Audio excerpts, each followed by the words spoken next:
Hoy vamos a ver otra forma de representar los números complejos para poder hacer las operaciones de multiplicación y división, porque es mucho más fácil de esta forma. Esta representación se llama representación polar, que es una representación que a lo mejor vieron este, en otro curso de matemáticas. No sé si lo llevan en cálculo, llevan una representación que se llama cilíndrica. No sé si lo alcanzan a ver ustedes en cálculo, que es cuando ven, en vez de coordenadas cartesianas, lo convierten a coordenadas cilíndricas. Se ve en, en cálculo, y aquí lo vamos a llamar coordenadas polares, porque lo vamos a representar como un ángulo y una magnitud a los números complejos. Entonces, en el plano complejo, si se acuerdan, los hemos representado como un vector hasta ahora. En el eje real e imaginario, tomábamos las dos coordenadas y graficábamos el vector, ¿sí? Entonces, lo que nos importaba hasta ahora eran las coordenadas, la parte real y la parte imaginaria. Eso yo normalmente le llamo coordenadas cartesianas, que es como se le conoce también en cálculo, ¿sí? Que es la parte real e imaginaria. Pero la representación polar es esta misma gráfica, pero ahora en vez de darle los datos de las coordenadas, yo lo que les voy a dar, o lo que tenemos que nosotros calcular, es el ángulo, ¿sí? Con respecto siempre al eje real positivo, que es este eje, y la magnitud es número complejo, ¿sí? Esta distancia. En GeoGebra aquí tenemos dos herramientas. Para medir el ángulo tenemos estas herramientas. Entonces tenemos que poner un punto en el eje real y luego medir el ángulo, ¿sí? Entonces tengo que poner un punto primero en el eje real donde sea, y luego me voy a esta herramienta para medir el ángulo con y luego selecciono los tres puntos, ¿sí? Primero el que está en el eje real, y luego el origen, y luego el número complejo. Y aquí ya me lo calcula, 43.22 grados, ¿sí? Ahorita vamos a ver cómo hacer ese cálculo, cuáles son las fórmulas, y luego la magnitud. Se puede hacer de varias formas. A mí me gusta hacerlo con el círculo, como lo hicimos la otra vez, o, o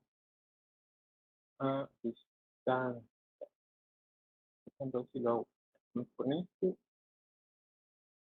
aquí está, con de distancia, también se puede hacer con el círculo, pero con la distancia me dice del punto A al punto B, que es el origen, y las coordenadas del número complejo, me dice que es 6.61. Ahorita también vamos a ver cómo se calcula, ¿sí?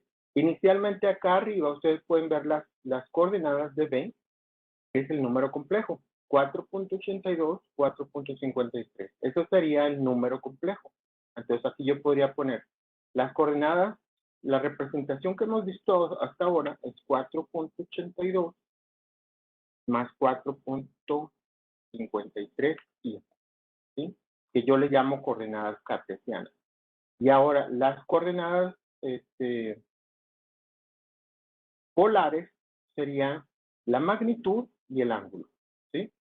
Pero para representarlos de una forma similar, lo que se utiliza es la representación de Euler. Aquí lo vamos a ver, ¿sí? Entonces, lo que estoy diciendo es esto. Tenemos el número complejo, como lo hemos representado hasta ahora, como un binomio, que les digo yo lo llamo coordenadas cartesianas, porque son las coordenadas en el eje real y en el eje imaginario, ¿sí?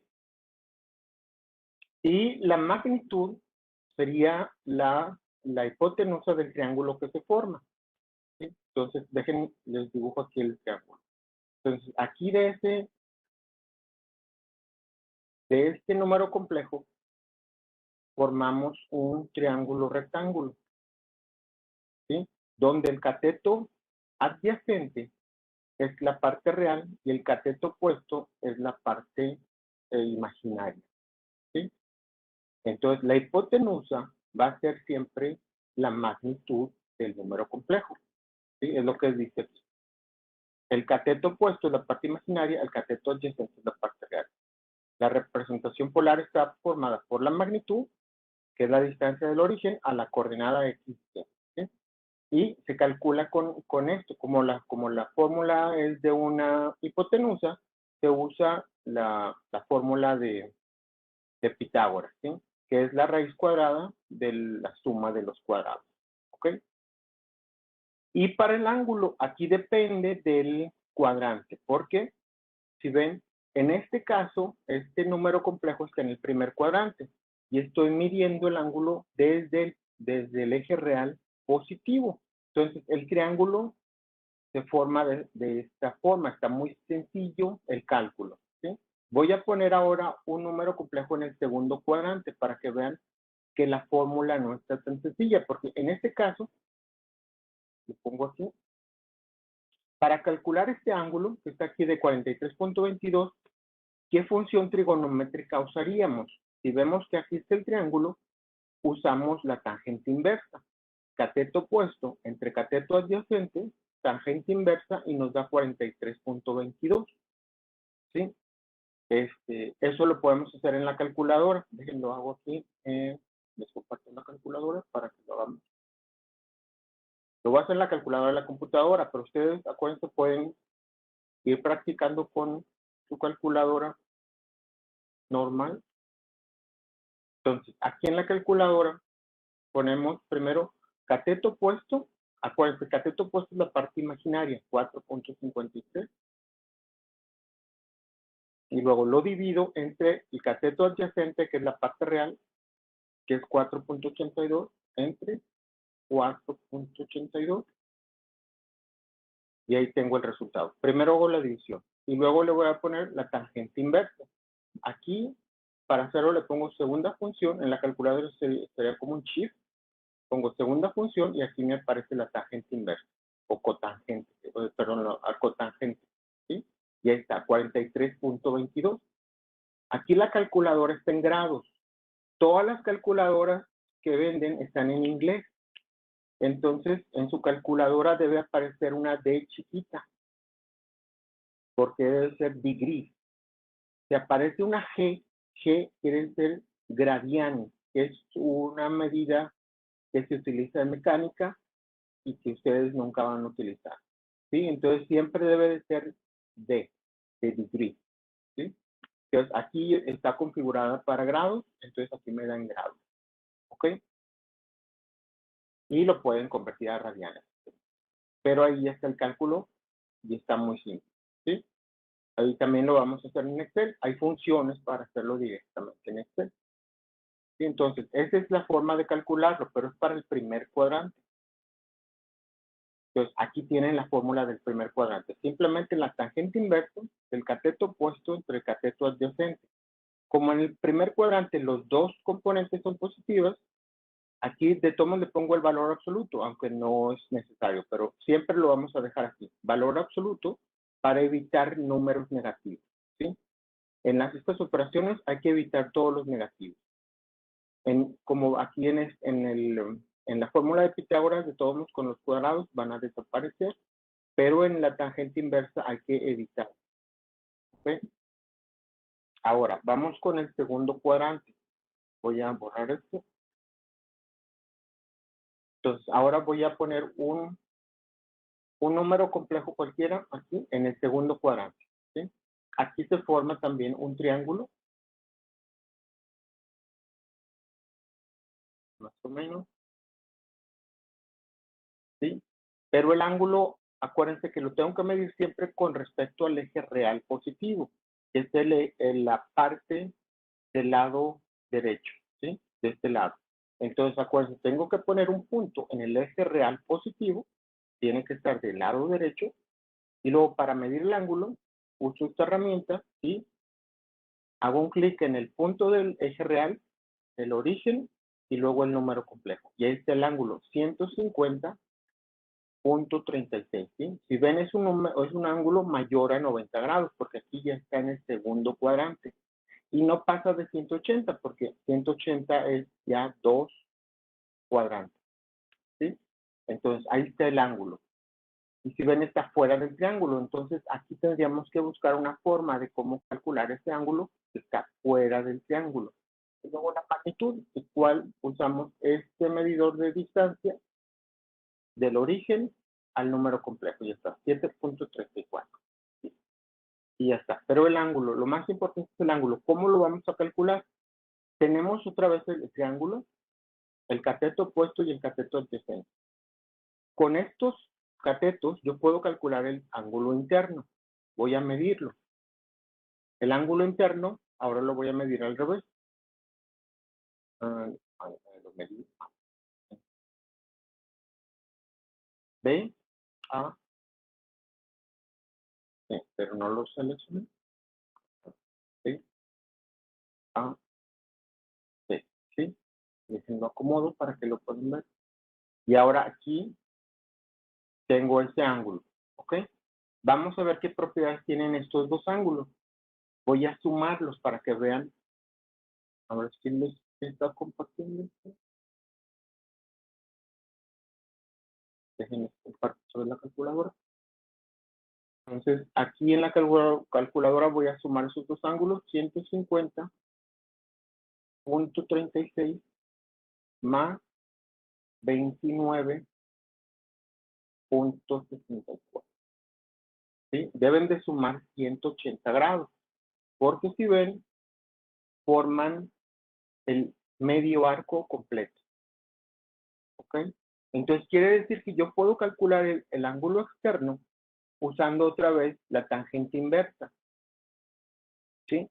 Entonces, a lo mejor ustedes en física ya conocen esta fórmula, que se resta 180 menos la tangente inversa de los catetos del triángulo. Cateto opuesto entre el cateto adyacente, pero igual como les decía hace rato, sin tomar en cuenta los signos de la parte real e imaginaria, porque este está a la izquierda, es negativo, pero no me importa los signos, lo único que me importa es la medida del triángulo, la altura y la base, ¿sí?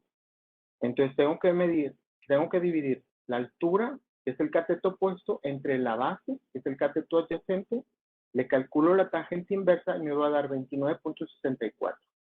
Eso se lo resto a 180 y me va a dar el ángulo con respecto al eje real. Y este es el ángulo que necesito para la representación polar, ¿sí? Siempre la representación polar es con respecto al eje real positivo. Para el tercer cuadrante, vamos a hacer el triángulo para que vean cómo ahora cambia la fórmula. Les voy a volver a dibujar un vector ahora aquí en el tercer cuadrante y el triángulo igual. Ahora un triángulo, este se forma, ¿sí? ¿Sí? Igualmente, obtenemos que medir el ángulo desde el eje real hasta aquí, ¿sí? Entonces tengo que poner igual un punto en el eje real positivo. Ahí no me quedó bien, déjenlo muevo. Ahí más, ¿sí? Más, aquí lo puedo ajustar porque me quedó arriba. ¿Sí? Debe quedar en el, ya está en el eje. ¿Ok? Ahora tengo que medir este ángulo, todo este ángulo, hasta la línea negra que se creó. Entonces me voy al medidor de ángulos, me voy al eje, al punto del eje real, origen y al número, ¿sí? Y ahí me da un ángulo que es de 221, ¿sí? Tiene que ser mayor a 180 porque ya me pasé de 2 cuadrantes y tiene que ser menor a 270 porque 3 cuadrantes, acuérdense que un cuadrante son 90. 90 por 2, 180, 90 por 3, 270, 90 por 4, 370. Entonces debe estar entre 180 y 270. Entonces está bien calculado, ¿sí?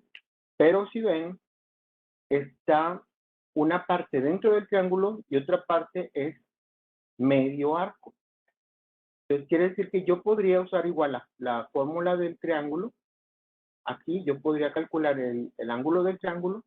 Déjenme ver si lo mido bien, porque siempre hago el ya está bien. ¿Sí?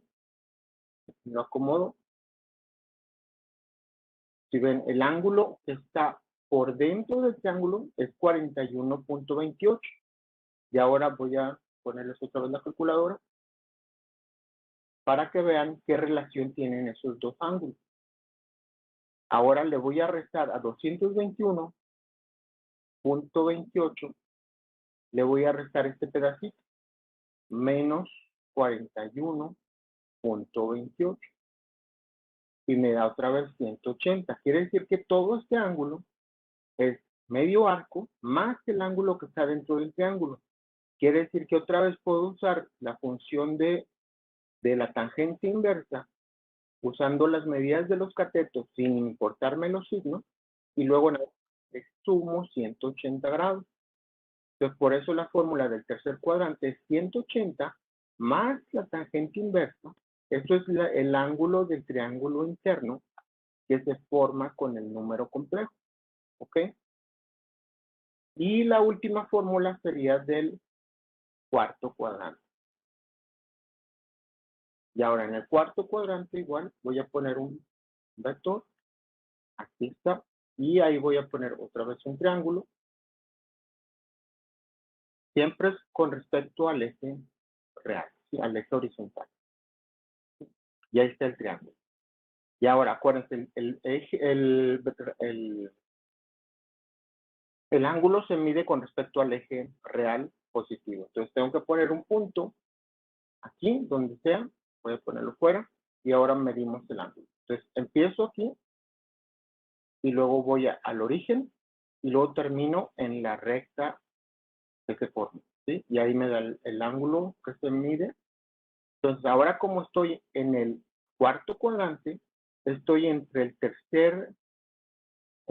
aquí esta línea que son 270 grados y esta línea que son 370 grados, 370 grados. Entonces está bien la medida, ¿sí? Debe ser menor a 370 y mayor a 270. ¿Sí? Y podemos ver que el único pedacito que falta es el triángulo, ¿sí? Entonces la lógica me dice que la fórmula debe ser 360 menos el pedacito dentro del triángulo, ¿sí? Que es la tangente inversa del cateto opuesto entre el cateto adyacente sin importarme los signos. ¿Ok? Y con esas cuatro fórmulas yo calculo los ángulos. Entonces aquí ya nada más voy a calcularles el ángulo interno para que vean. A ver si no lo hago al revés. Si le digo al revés, si pongo esto aquí, no lo seleccioné. Aquí. Ya está. Y el ángulo interno, pues ahora estoy midiendo al revés, por eso empiezo al final. Y ahora, si sumo estos dos, me tienen que dar 360 grados. Entonces, aquí voy a sumar 323.49 más 36.51 y me da 360 grados, que es el círculo completo. Un círculo son 360 grados. ¿Sí? Y de ahí viene la lógica de esas cuatro fórmulas para calcular el ángulo. ¿Sí? Y ahora, la representación que les decía que vamos a usar es la representación de Euler, que es poner la magnitud y luego se utiliza la constante de Euler, es solamente una representación. Y la potencia se pone el ángulo, pero se debe escribir en radianes. Entonces, siempre lo vamos a convertir en radianes. Lo bueno es que Excel siempre se los va a dar en radianes y se pone la potencia compleja. Esa potencia compleja es la fórmula de Euler. La fórmula de Euler, acuérdense que representa un coseno y un seno. El coseno es la parte real y el seno es la parte imaginaria, que es el cateto adyacente y el cateto opuesto. ¿Sí? Acuérdense que siempre en un triángulo, aquí, en este triángulo, este representa el coseno y este representa el seno. Ujú. Y o sea, como le estaba diciendo, la parte real siempre va a ser el coseno por la magnitud y la parte imaginaria siempre va a ser el seno. Siempre la parte vertical es el seno, el horizontal es el coseno. Entonces, aquí hay un poquito más de la fórmula de Euler, así se pronuncia porque es alemán. Siempre que tengan palabras en alemán donde esté la E y la U, se pronuncia OI, Euler. ¿Sí? Entonces, en algunas clases van a utilizar algo que se llama el círculo unitario.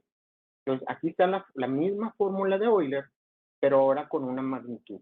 ¿Sí? Si lo multiplican por una constante, es lo mismo. ¿Okay? Y de ahí aparece esta identidad de Euler, que es muy conocida en matemáticas, solamente para que lo conozcan. ¿Sí? No vamos a usar mucho. Y estas son identidades que las van a usar mucho en cálculo y en otras materias de física, que es el coseno. También se representa como una suma de dos exponenciales con potencia compleja, y el seno es con la resta, pero dividido entre i. Esta es la unidad imaginaria, ¿sí? Por eso aquí aparecen números complejos. Y de ahí aparece este círculo unitario, que es muy utilizado en ingeniería. Este círculo unitario lo único que le representa, o sea, este es el plano complejo. El eje real, el eje imaginario, y en cualquier parte del círculo, todos los puntos en el círculo unitario, este círculo unitario quiere decir que pasa por 1, por i, por -1 y por -i, y todos los demás puntos se representan como e a la teta i. Cualquier número que pase por ahí es e a la menos teta i. ¿Sí? Y su conjugado se conoce como e a la menos teta i. Y los triángulos se forman así. La parte horizontal o el cateto adyacente siempre es coseno de teta y la parte vertical es el seno de teta. Y aquí están las identidades. ¿Sí? El seno es la resta, el coseno es la suma. Ya para hacer la demostración, eso lo pueden ver en los libros de cálculo. Aquí nada más está el dibujo típico de los libros de matemáticas para que conozcan, o si se quieren aprender estas identidades, les sirven más para cálculo. Aquí no las vamos a usar tanto. Y bueno, vamos a hacer ya un ejemplo.